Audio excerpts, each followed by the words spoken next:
Si tu aimes ce que je fais, n'hésite pas à t'abonner et à activer la cloche des notifications pour ne rien rater des prochaines vidéos.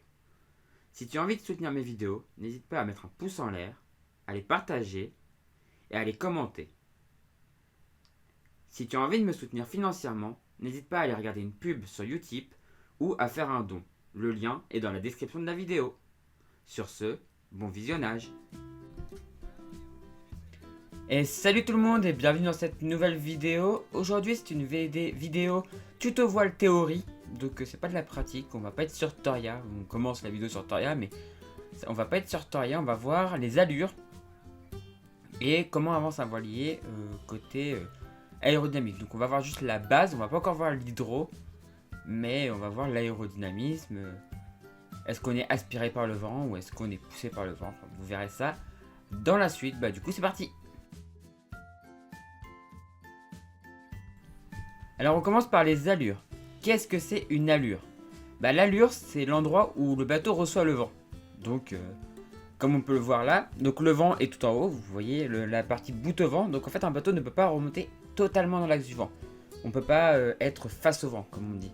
Mais on peut remonter quand même vers le vent en faisant ce qu'on appelle des virements de bord. On fait du loup voyage, donc on zigzague vers le vent. Et donc en fait on enchaîne la première allure qui est le près. Donc on fait du près au près en faisant des virements de bord. Donc la différence entre virement de bord et empannage, c'est que le virement de bord, on passe face au vent, et l'empannage, on passe dos au vent. Mais de toute façon, on verra ça sur Toria dans un tuto voile pratique. Donc le près, vous verrez après, sur une deuxième photo, vous verrez les degrés par rapport au vent. Donc on a le près, donc l'allure la plus proche du vent. Après on a le bon plein. Après on a le petit largue. Alors le petit largue, dans beaucoup d'écoles de voile, ils vous en parleront pas. Ils vous diront, il y a le près, le bon plein, le travers et après la suite, mais ils vous parleront pas du petit largue. Donc le petit largue, il faut savoir qu'il est entre le bon plein et le travers. Donc après vous avez le travers, le vent est vraiment au travers au bateau. Après vous avez le largue, le grand largue et le vent arrière. Maintenant on peut voir les degrés par rapport au vent. Donc à quel degré commence et à peu près à quel degré. Alors c'était à peu près, hein. Il y en a qui diront peut-être un peu plus, peut-être un peu moins. Donc c'est à peu près les degrés à laquelle commence une allure et à laquelle ça se finit. Donc on peut voir le près entre 30 et 45 degrés du vent. Le bon plein 45 à 60 degrés. Le petit largue 60 à 90. Après le travers, normalement c'est juste le 90. Alors, parce que... Mais on peut aussi dire que c'est 80, 100 en fait. Mais... Donc 85, 95. Près 10 degrés de travers, mais voilà, on peut dire aussi que c'est juste 90. Ensuite vous avez le largue 90 120, le grand largue 120 à 150 et la vente arrière à plus de 150 degrés, donc 180, sachant que à 180 vous avez vraiment le vent plein arrière, et soit vous êtes sous speed, donc vous mettez le speed d'un côté et la grand voile de l'autre, soit vous n'avez pas de spi ou vous voulez pas mettre de spi, ou là à ce moment là il est conseillé de faire du ciseau comme vous avez déjà pu le voir sur la chaîne, où je mets le génois d'un côté et la grand voile de l'autre. Mais ça c'est des trucs que je vous apprendrai dans les tutos voile pratiques. Donc là je vais juste vous dire à peu près l'allure où normalement ça va à peu près le plus vite. Alors ça dépend un peu des bateaux, mais l'allure normalement la plus rapide pour un bateau c'est aux alentours du largue, entre le travers et le largue. Il y a certains bateaux qui vont aller un peu plus vite entre le largue et le grand largue, mais c'est rare, c'est même jamais au-dessus. Par contre, c'est jamais au-dessus du petit largue, et c'est jamais au-dessus du travers, et c'est jamais en dessous du grand largue. Et ça, je vous l'expliquerai, je vous expliquerai dans un prochain épisode des tutos voiles théoriques. Je vous montrerai comment on fait un schéma pour déterminer les vents, enfin la force de notre vent et surtout la force de notre vent apparent, parce qu'il y a plusieurs vents sur un bateau. Mais ça c'est pareil, c'est quelque chose que je vous apprendrai dans cette vidéo, pas dans la vidéo de maintenant, mais dans une prochaine vidéo. On verra comment, donc on verra les différents vents, donc vent apparent, vent vitesse et vent réel, et comment déterminer d'où vient le vent apparent. Si vous verrez qu'il a une tendance à bouger en fait, à osciller.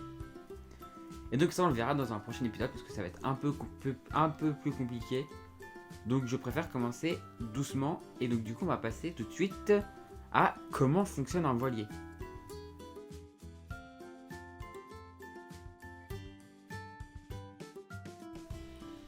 Et oui, c'est ça, comment fonctionne un voilier.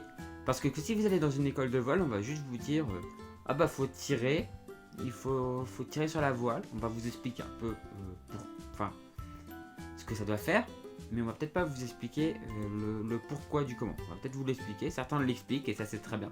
Et certains vous disent juste de faire. Voilà. Et c'est pas très bien de dire juste à quelqu'un de faire, il faut aussi expliquer. Et là je vais vous expliquer. Alors j'ai pris cette photo parce qu'elle est très bien pour comprendre. Regardez la forme de la voile d'avant. Donc ça pour vous dire c'est des Volvo 70, donc les anciens bateaux qui faisaient la Volvo Ocean Race. Des bateaux très hard, très durs, qui mouillaient beaucoup, qui étaient assez dangereux, mais qui étaient fantastiques. Et donc il faut regarder la voile d'avant. Donc la voile d'avant, comme son nom l'indique, c'est la voile qui est tout à l'avant. Et regardez sa forme. Regardez sa forme. Ça vous fait pas penser à la forme de quelque chose? Et bah ça a quasiment la forme d'une aile d'avion. Enfin c'est la forme d'une aile d'avion. Si vous regardez une aile d'avion, de toute façon après on va aller sur un autre schéma. Mais si vous regardez une aile d'avion, l'aile d'avion elle est arrondie un petit peu sur le dessus. Et en fait c'est pour créer une dépression. Et on va voir ça par la suite.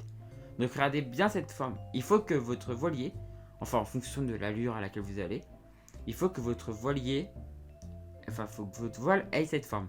Alors ni trop plat, et vous comprenez en fait par la suite pourquoi, ni trop plat et ni trop bombé. Enfin si vous êtes trop bombé, de toute façon votre voile va avoir tendance à faceiller comme en drapeau quoi. Donc on va passer au prochain schéma.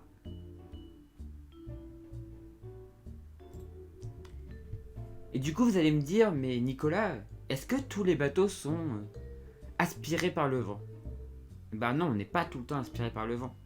En fait, à certains moments, on est poussé. Par exemple, quand on est sous spi, généralement, on est poussé par le vent. Le phénomène d'aspiration peut très bien fonctionner au travers aussi. Hein. C'est pas parce qu'on est au travers que le vent vient du côté. C'est pour ça qu'on va souvent vous dire d'essayer de mettre votre voile, mais de toute façon, c'est ce qu'on va voir dans la diapositive d'après, enfin dans l'image d'après. Vous verrez un peu la décomposition des choses. Mais je voulais juste d'abord vous dire que non, on n'est pas toujours aspiré par le vent. Quand on est plus vent arrière, en fait, on est poussé par le vent, tout simplement. C'est-à-dire que quand on vous dit un bateau s'est poussé par le vent, bah vous pouvez répondre oui dans certains cas, mais pas tout le temps. Donc je vais profiter de ce schéma pour vous parler de la loi de Bernoulli. La loi de Bernoulli, c'est une loi physique qui dit qu'un fluide en arrivant sur un objet se sépare en deux. Bon, jusque-là, rien de compliqué. Mais en se séparant en deux, en fait, il va y avoir un phénomène qui fait que de l'autre côté, le fluide doit se retrouver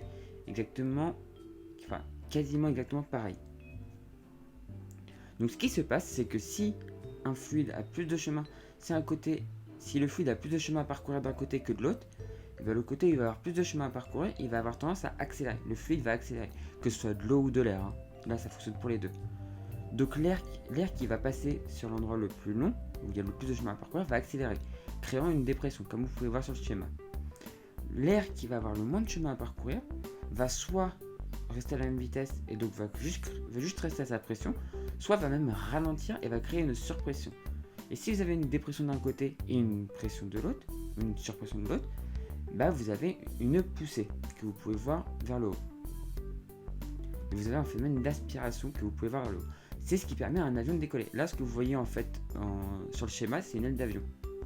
Et en fait, l'avion, en fait, il y a la dépression sur le dessus, la surpression sur le dessous, et donc c'est ce qui lui permet de s'élever. Et en fait, à l'arrière, ils ont un flap qui leur permet justement de gérer et que des fois, l'air qui passe en dessous, que la dépression soit plus en dessous et la pression sur le dessus pour pouvoir redescendre. Et bah une voile, en fait, ça fonctionne exactement pareil.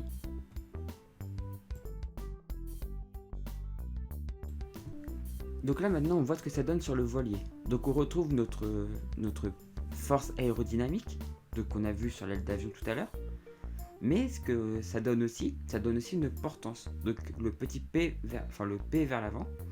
Et sur notre voile, ça donne aussi une traînée, ce qu'on appelle en fait le dévent. En fait. Quand on est sous un bateau, on a moins d'air que le bateau qui est le plus au vent de nous, donc celui qui reçoit le vent en premier. Et on peut voir que la traînée n'est pas dans l'axe du vent.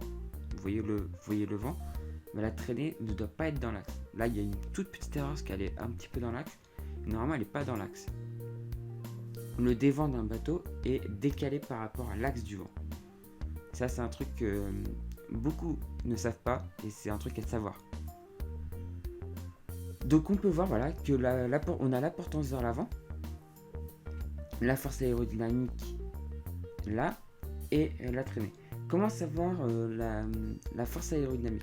La force aérodynamique, elle est perpendiculaire à la corde moyenne du profil de la voile. Alors là, je pense que j'en ai perdu quelques-uns. En gros, la corde,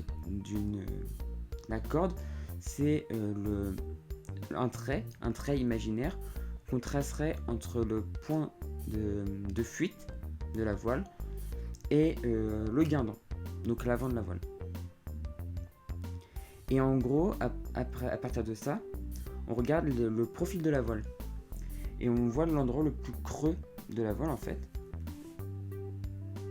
Et à l'endroit le plus creux de la voile, on trace un trait qui passe par l'endroit le plus creux de la voile.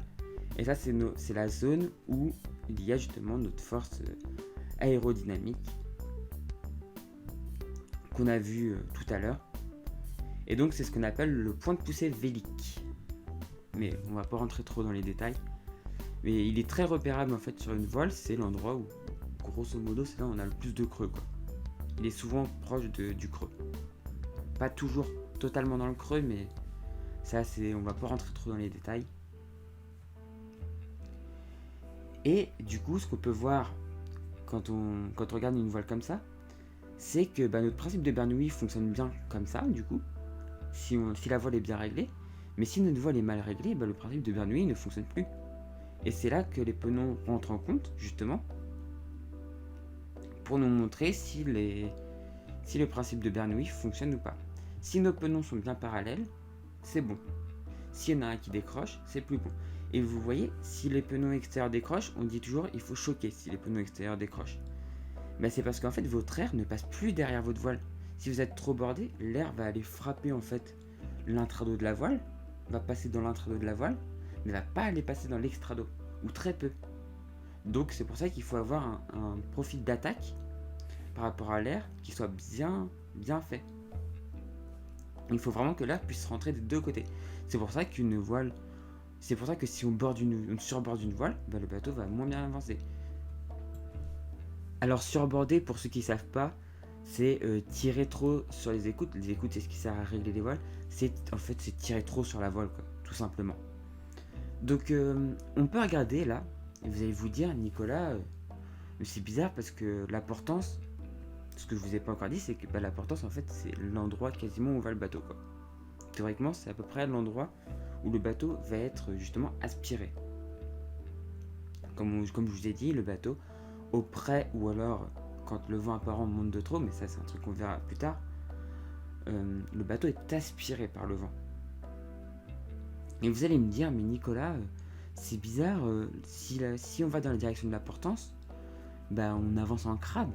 Et même je vois l'axe de la route suivie, on avance en crabe.